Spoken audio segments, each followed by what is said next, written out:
Okay, ma'am, dito na po tayo. Po, salamat po.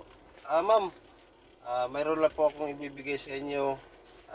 Ito po ay babasahin pasugo po ng Iglesia ni Cristo. Iglesia ni Cristo po kasi ako, ma'am. Kami po ay walang sawa po sa pag-anyaya para po ang mga tao na hindi pa po namin kapananampalataya ay makaalam sa mga aral na aming sinasampalatayanan. Kaya narito po ang pasugo na amin pong ibabahagi sa inyo. Sana po mababasa po ninyo ito sapagkat dyan po nakasulat yung mga aral na aming sinasampalatayanan. Sana po hindi lang po humangga dito sa babasang pasugo. Magsuri din po kayo kung saan po kayong lugar. Meron po kami mga lugar.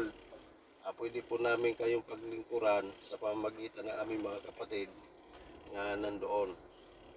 Ito po. Salamat po. Thank you. Ayan, meron naman tayong nabigyang pasugo magasin para doon sa mga kababayan natin na hindi pa naging kaanib sa Iglesia ni Cristo.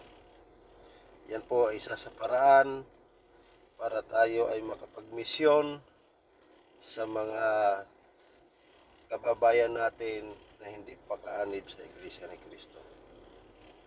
Okay? Thank you.